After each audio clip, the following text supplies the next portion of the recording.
What's going on, everybody? This is Island Hopper TV, and this is round two of the live stream for habits that can improve your life situation. If you guys can hear me out there, let me know. Smash up the likes. I apologize about the last live stream. I think I have stronger internet now. As you can see, I'm at a pretty nice apartment here in Asia, but there was a little bit of a Wi-Fi issue. So in this video, we're going to talk about 10 habits that over time I've applied to my own life that have improved my situation.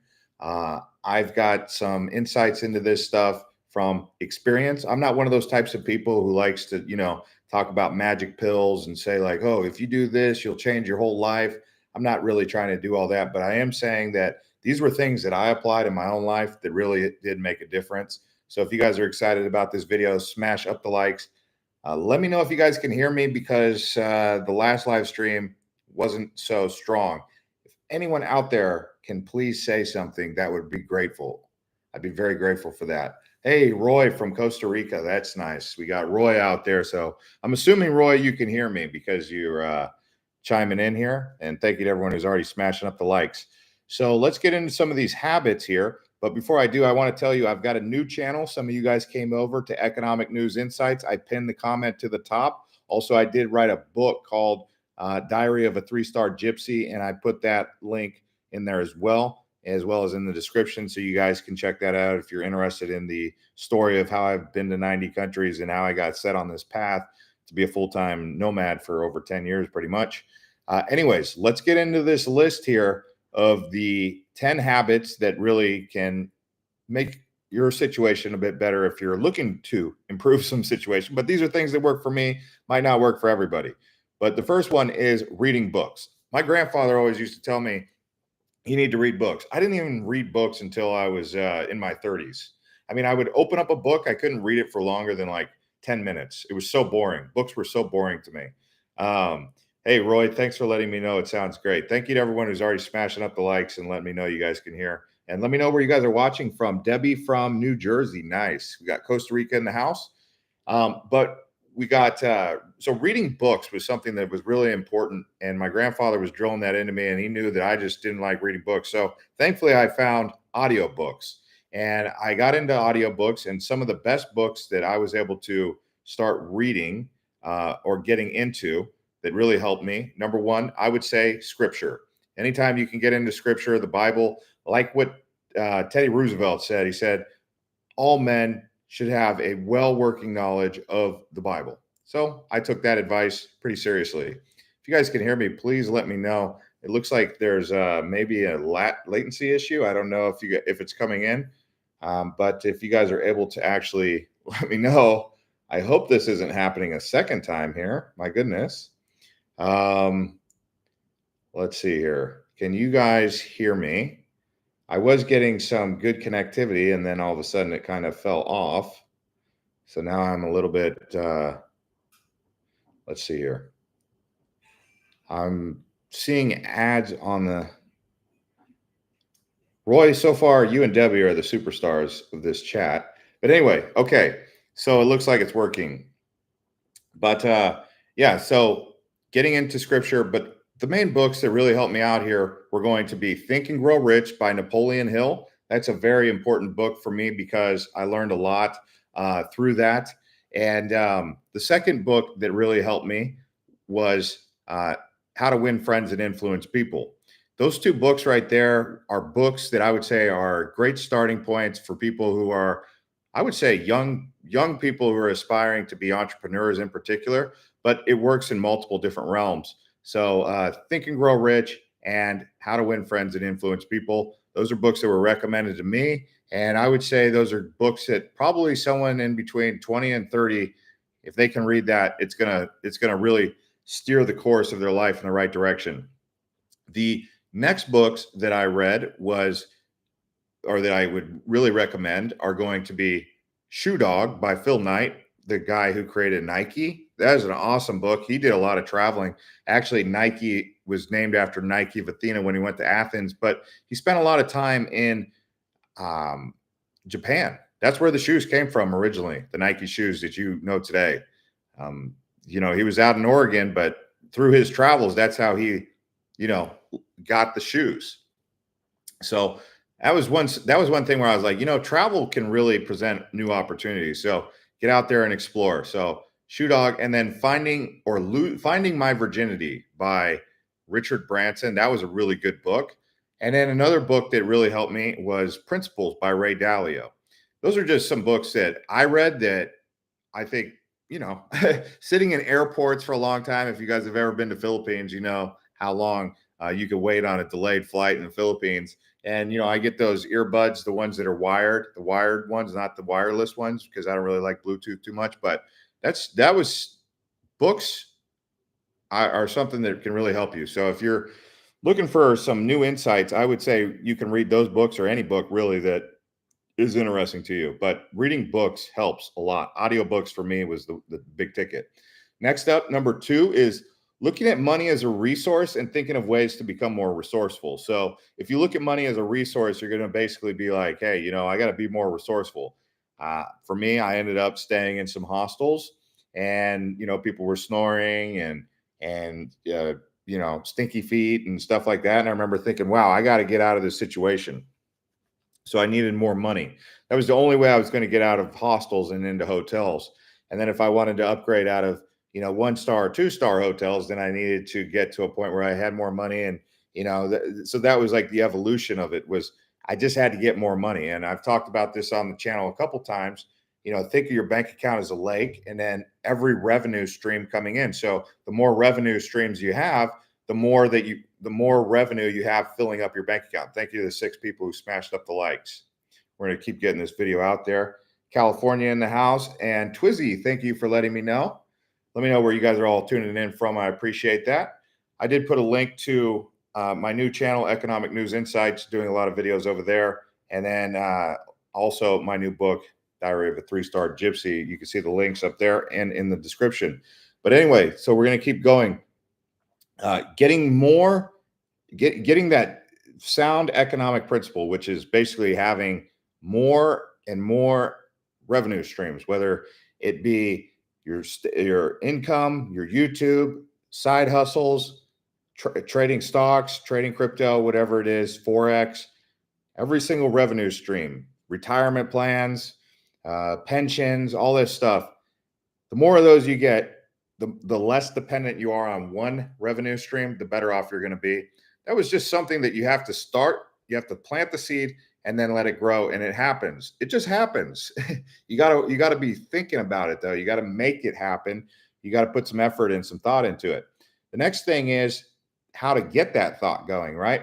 So I remember when I was in college in San Diego, one of the professors, he said to me, he said, sometimes you just got to go out and hike and think. Turn off the phone if you want to. Sometimes I'll turn off the phone and I'll just think, and I'll just I'll be working out. It's such a workout going up the mountain, right?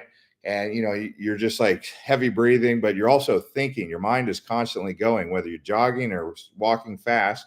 And so that's really good for getting ideas. You can get ideas, in a shower. I've got some aha moments in the shower, but a lot of mine come through hiking and getting out there. If you're just looking for ideas and you're reading and listening to an audio book while you're hiking, that's really good. Or a podcast, something like this can be good to listen to while you're actually hiking, because the information is not necessarily as much visual as it is audio. So listening to podcasts can really be useful on hikes. Now, the next thing is taking risks and making investments. So one of the things that I would say helped me was being willing to take risks. A lot of people that I know, they don't want to take risks. And I would say it's a blessing for me, because I was always one of those types of people who was not scared. I could understand why someone would be scared to take risks, especially financially. But I was in a position where I do have, I can be timid with investments, and I'm not completely stupid with money. And I'm a bit frugal, actually. I am a little bit frugal, but I also am willing to step into something and test it out and see if it works, and put some money into it. And, I guess you could say a little bit of a gambler spirit. I have a little bit of a gambler spirit. I'm not going to lie about that. What's going on, Australia? Seb, how's it going? Yeah, so I would say being a little bit of a gambler or a speculator has benefited me because if I was so stuck in the mud like a stick, I wouldn't have found Bitcoin. I wouldn't have made some people would use the word ballsy investments. I wouldn't have, as people always say, "Oh, I quit my day job to do this full time, and I didn't know what to expect." I mean, it's kind of the story. You go all in. It's not really as heroic as they make it sound, but it is kind of one of those things where you do have to take a leap of faith. So taking a leap of faith can be very useful, and making those investments in new technologies has been very useful for me. Next thing is learning online through YouTube videos. So for a long time there, I used to watch a new documentary pretty much every night. Like I used to look forward to getting in my bed and falling asleep watching, I don't know, History Channel or a documentary about the Aztecs or a documentary about Genghis Khan and the Mongols or a documentary about the Ottoman Empire. I was just really a big history buff. I loved history. One of the documentary series that I really like, and I actually just recommended this to a young kid, was The Men Who Built America. And they talk about Rockefeller, they talk about JP Morgan. You can actually type that into the YouTube and find it on the History Channel. I binge watched the heck out of The Men Who Built America because I was just getting the way they created it was so compelling. I mean, it was better than any movie that I could ever watch. And I mean, I learned from that kind of stuff. I learned from history. I learned by watching a bunch of crypto YouTubers, investment advice. It seemed like every night I was always spending like 1 or 2 hours just, educating myself. It's kind of like an ebook, but it's a video book, right? It's a vlog. I mean, watching videos like this from other people, to be honest with you, how I got the idea to create these channels was because I used to watch tons of content from people. They always say, "Where'd you go to college?" I said, "I went to YouTube University." I mean, I tell all these people, I'm like, dude, you don't even need to go to university. You can get all you need off of YouTube from people, just learning from other people. I mean, a lot of these people, I probably feel like, by the way, I have almost a master's degree. I didn't finish my capstone, which was one class in cybersecurity. I basically have a master's degree because I went through the whole curriculum and I had an A average. Something came up right at the capstone and I didn't complete it, but I could probably teach at a university. I have enough information on certain things, in particular history, which was the one subject that I aced. And as I'm not going to sit here and say I'm an economic guru, but I've been pretty successful at it. I would say that I am pretty good at travel and social studies. But the big thing that I was probably an ace at was foreign policy and geography. Like I was one of those guys that if you asked me the capital of any city in the United States or in the world, I knew it, whether it was Abuja or you know, St. Petersburg or Tel Aviv, which now is Jerusalem. I mean, I knew them. And that was like one of the things I knew was geography, which is probably why I got into travel. But I feel like I could teach the class pretty good for certain subjects. But what I'm saying is, I'm not the only one who has a YouTube channel and a platform through YouTube where I can actually share information without you having to pay a tuition or pay any sort of fee. And it's pretty much given for free. All you have to do is smash up the likes like that. Um, Someone says, "Hey Jeffrey, how's life been, man? Are you done living in Phoenix? I used to want to live there, but it's gone downhill a bit." That's a whole subject all in of itself about what's happening in the United States. A lot of people that I talk to, why they leave, I kind of made a video talking about that last time, and we'll talk about that after I go through this list of 10 things, and we'll touch on that. But let me finish this list, and then we'll touch on that. I'll come back to that. So thank you for asking the question, though. So someone says, or well, let me get into the list here. So after learning online, watching YouTube videos, that's important. So you can learn online pretty much anything right now. You could pay for the master class, but I found those master classes are a bit cheesy and they're expensive.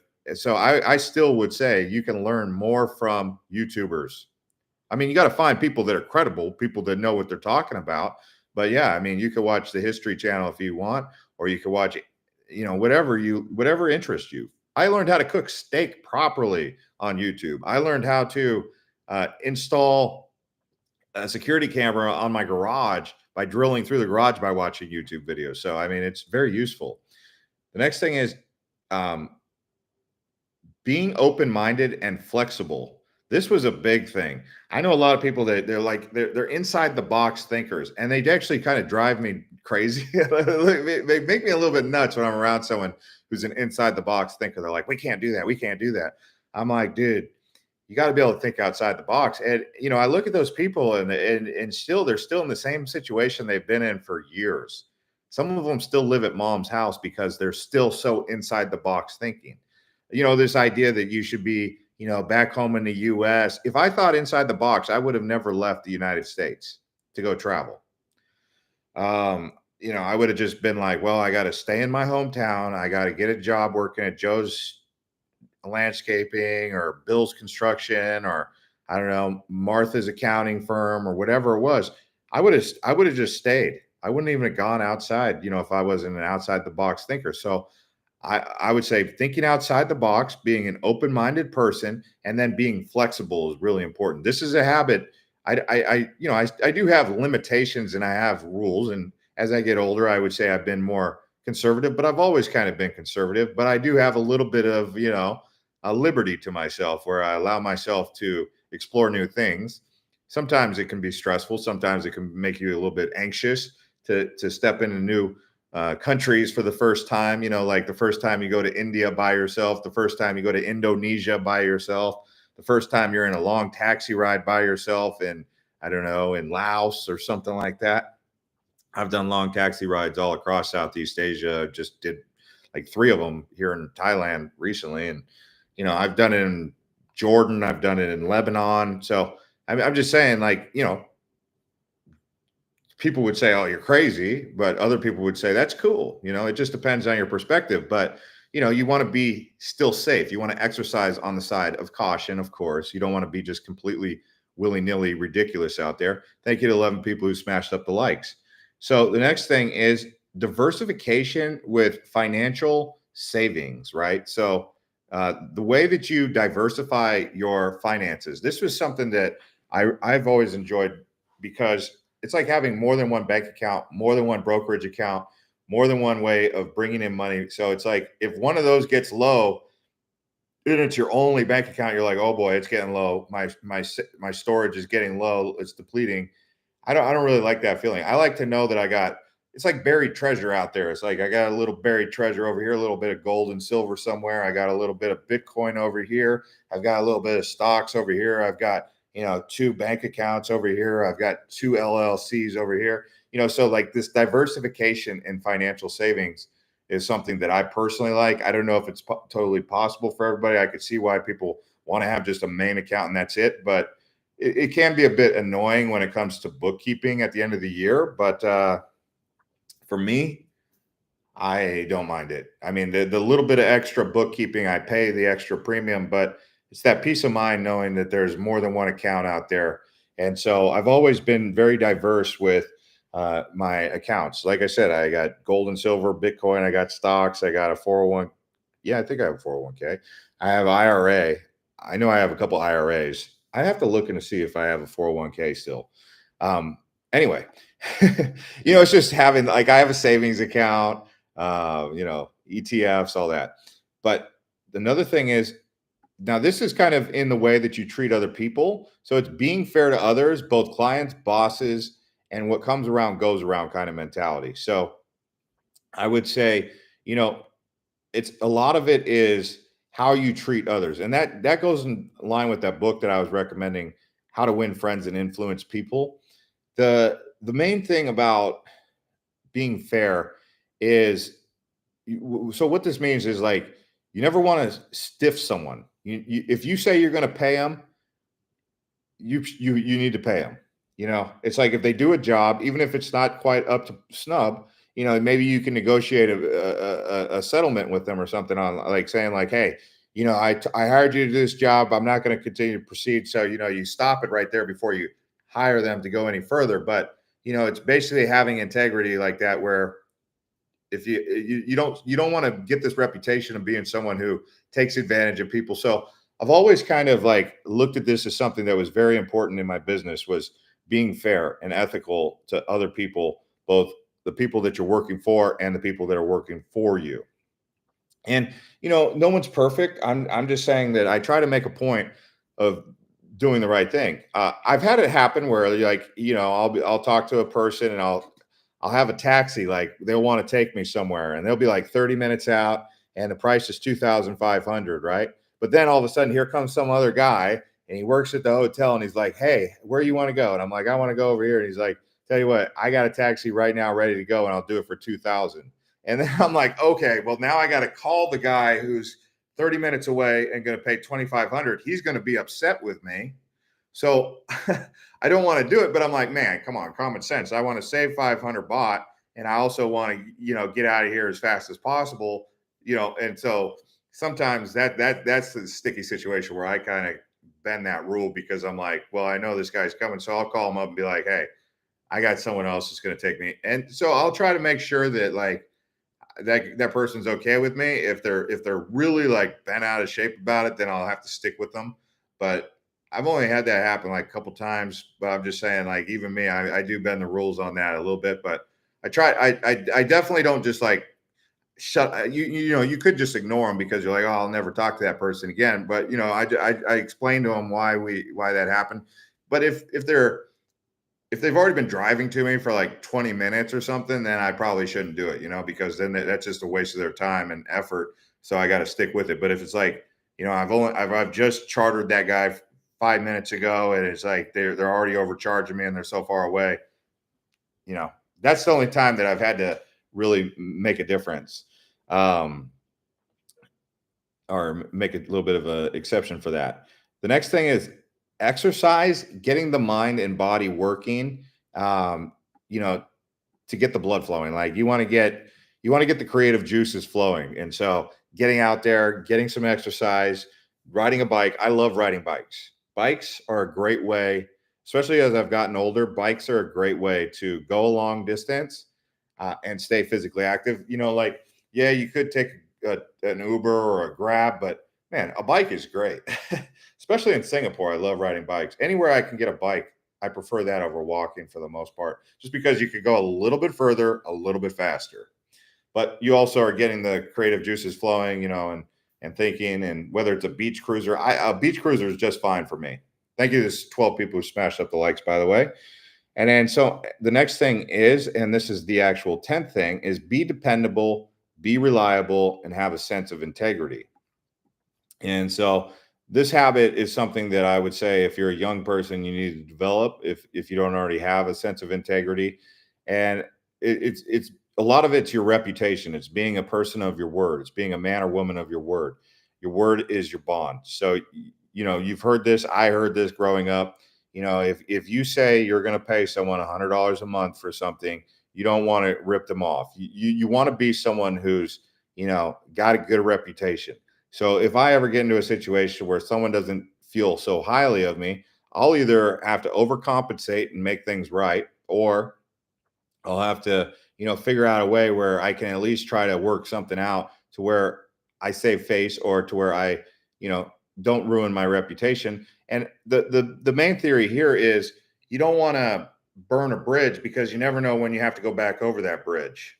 So pretty much I try never to burn a bridge because of that same theory. You never know when you have to go back over that bridge, because how many times does this happen in life? So I try not to be like one of those people who thinks of myself as a victim. I mean, I've had things go wrong. I mean, even here recently, I'll give you a story just of like kind of how this applied in my practice. So when I was in Arizona, I gave my backpack. I got a new backpack, and I gave my old backpack to my friend.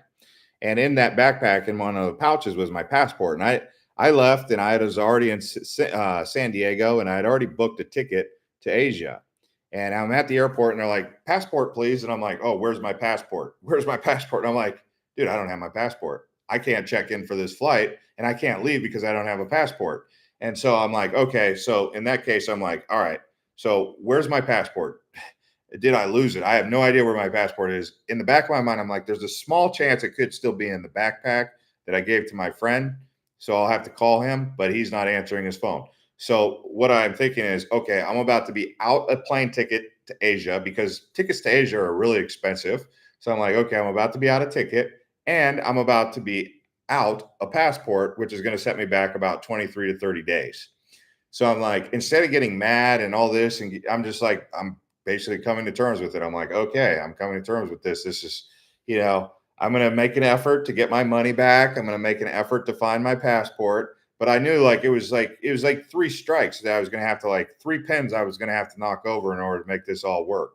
So the first thing I did was book a hotel in San Diego, because I'm like, there's no way that I don't have my passport and I'm about to miss the flight. So there's no way that I'm leaving here. I was kind of debating whether or not I should fly back to Phoenix to try and find it at one of the hotels that I was staying at. But I was like, no, don't panic. So I called Air Canada, which was the airline that I was flying with.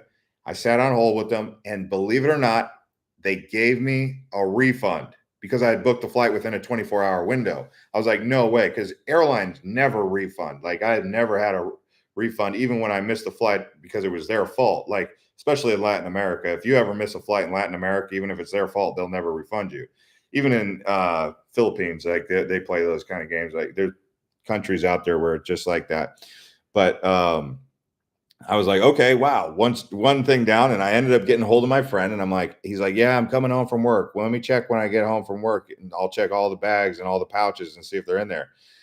Sure enough, he's like, I got it. And I'm like, no way, you got it. I'm like, okay, he's like, I can overnight it to you. Do you want me to go and try? He's like, it's closing at 6. I'm like, dude, okay, it closes at 6. It's like 5:20 right now. And he's like, I can hurry over there if you want. I'm like, yeah, dude, and I'll just Venmo you the money. And so he ended up getting it over to me, and it arrived by 10 a.m. the next day. It was like less than 24 hours. And I remember I was just like, I was like, okay, it's got to be because I remain calm, because, like, the likelihood that all of the things were going to just, like, go in place. And I ended up leaving the next day.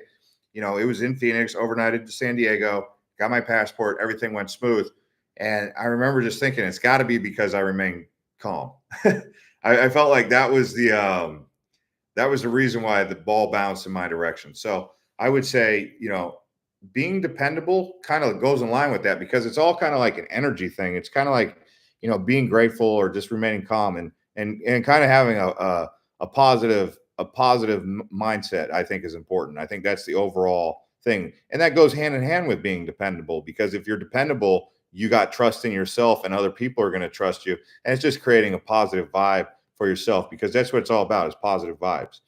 Someone said, what microphone do you use in your videos? I use the built-in microphone that I'm using right now on the Mac. So I'm going to take some questions here. If you guys want to ask me some questions, and smash up the likes. Like I said, we got the new channel, Economic News Insights. You guys can actually click that link right there. What time is it where you guys are?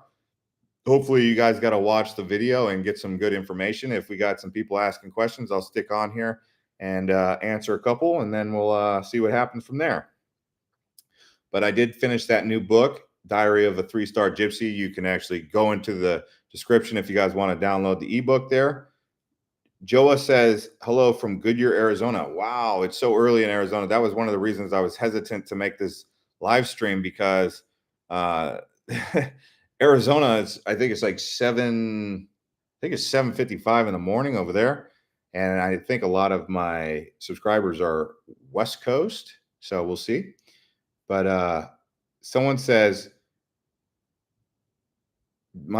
how's it been? Are you done living in Phoenix? I used to want to live there, but it's gone downhill a bit. So Arizona, as with most places in the US, and I hear this from a lot of people that I come across overseas, they just, I mean, I heard this from my friend. I'll just quote him directly. He said, he says he doesn't like the version of himself that he is when he's home. He prefers the version of himself that he is when he's in Asia.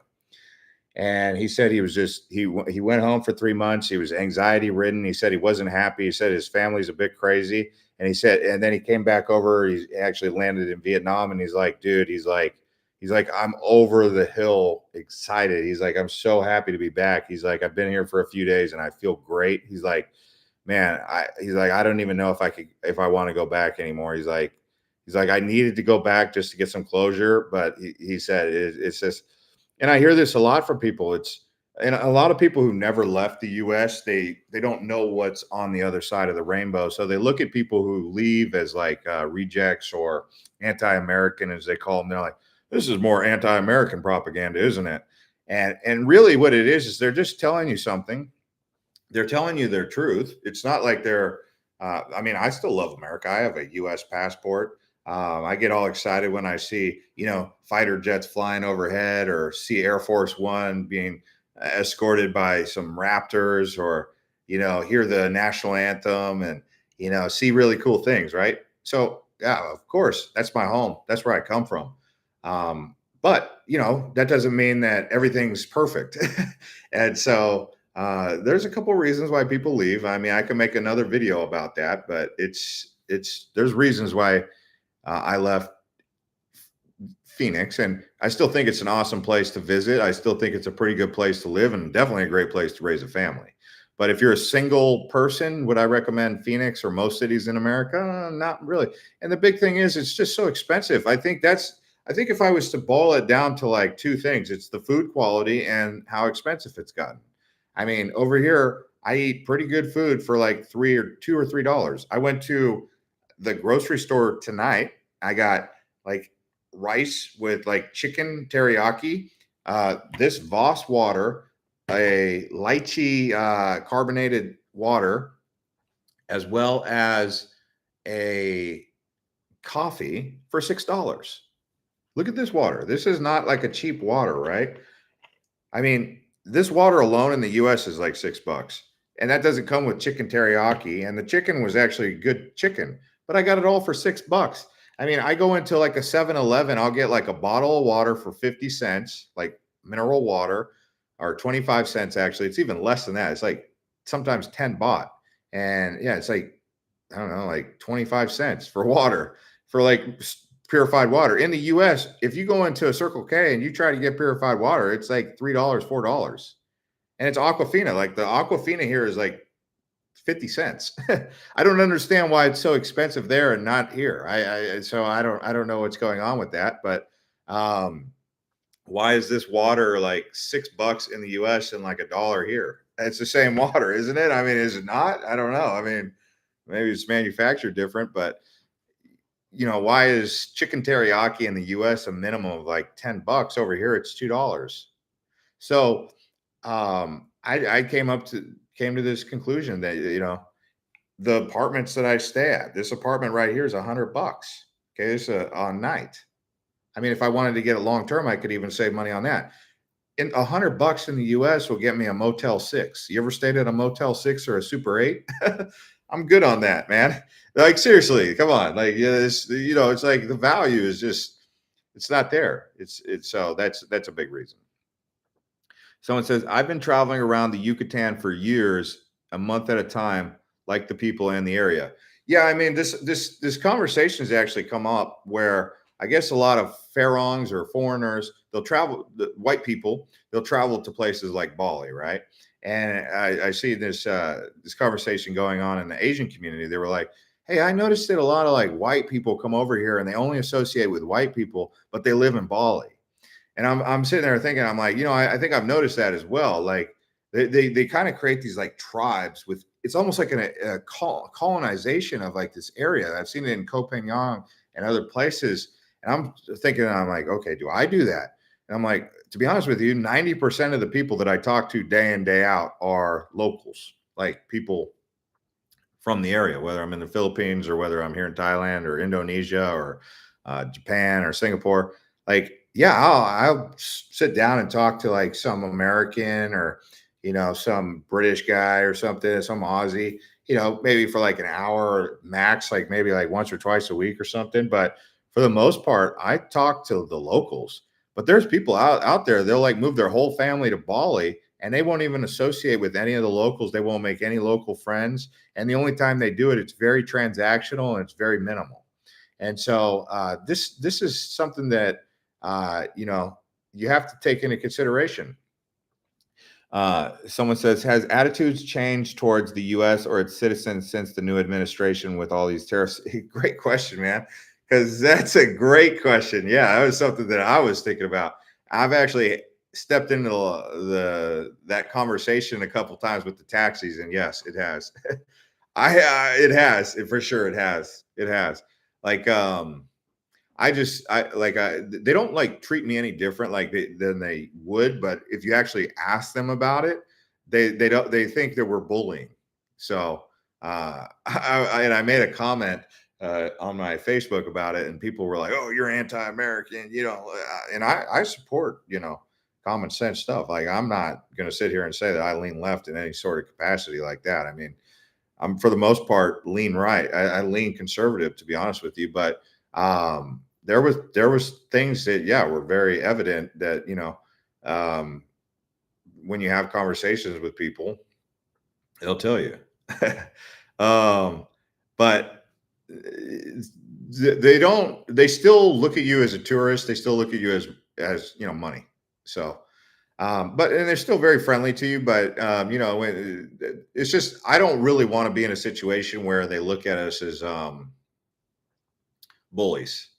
So I would just encourage the new administration to do what you got to do at first, but you got to make friends. And so I think that's the direction they're going to take it. Is we quick knee jerk, quick, like boom, boom, boom, like shake the cage a little bit. But then it's kind of like, let's come in and now let's kick up the dust and now let's make friends. And if they can do that with China, it's this big one out here in Asia, like whenever I see Chinese people, I'm always like, they think I'm Australian though. They don't even think I'm American, because a lot of Americans don't even come over here to Asia, to be honest with you. Kai says, quick check-in, huge fan. Glad to see you go live. Going to work now. Hey, Kai, you're working on Saturday. Wow. See, I thought people had Saturdays off. Thank you to the 22 people who smashed up the likes. I can keep going if you guys got some more questions, but other than that, we'll see. Someone says, anyway, is Guatemala a worthwhile area to spend a month? Yeah. A lot of people go to Lake Atitlan, and they spend a lot of time in Lake Atitlan. Antigua is a nice place. The roads are, and the reason in Guatemala is that I would just pick a place to stay there is because the roads. I mean, if you're going back and forth on the roads from Antigua or Guatemala City to Lake Atitlan or in between, the roads over there gave me a little bit of motion sickness, because it's just a lot of this, and it's slow moving. There's not like highways. I mean, you're going through the mountains over there. So that was something that I would definitely say is pick a place like Lake Atitlan where it's awesome there. That's if I was going to go to Guatemala and spend a month, I would either go to Antigua or Lake Atitlan. I mean, I guess you could go up to where the Mayan ruins are. Was that Tikal? They got another place on the Caribbean side called I want to say it's called San Pedro, but it's nearby Belize. So you could go Guatemala. Let me see here. By the way, what kind of live streams do you guys want to talk about? Because I can come up with subjects. I'm just trying to get a feel for what the audience really wants out of the Travel Channel, because on Economic News Insights, I'm also testing the grounds over there to see what you guys really want to hear. Right now, it's stocks. Seems like that's what's hot. But yeah, in Guatemala, they have a place. What is that place? I want to say it's called San Carlos, but it's not. It's what? That is not the name. Puerto Barrios? That was not the place that I was going to go. Livingston. That's what it is. Livingston. It's on the Caribbean side of Guatemala. I was going to go there. And if you're close enough, you might as well just hop over to Belize from there. I mean, Belize is a cool place.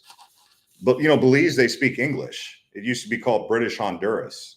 It's the only Latin American country, or the only country in Central and South America that speaks English.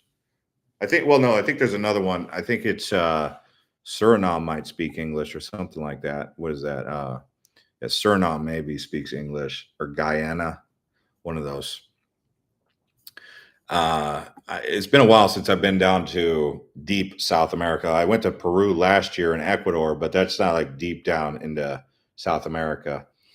Someone says, Home prices see huge decline in Phoenix Metro, tons of inventory. I've been hearing that. I've been hearing that. Not good for I own a condo over there, so that's not exactly ideal, but got to take the good with the bad. I mean, I made some investments in the stock market.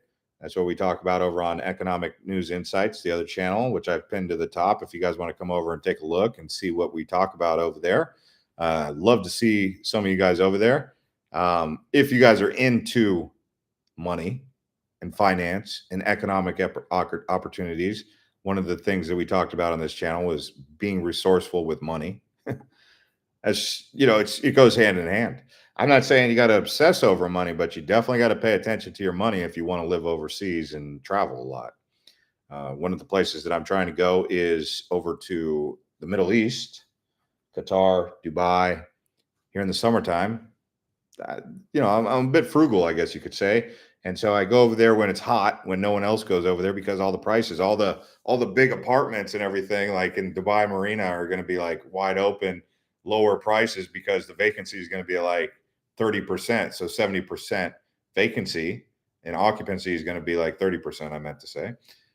Josh says non-tourist area of travel with prices, food, activities, safety, and cleanliness. Yeah, okay. So I see what you guys want to see. So you want to know where the tourists are not going, but it's cool, cheap prices, clean, got all the goods.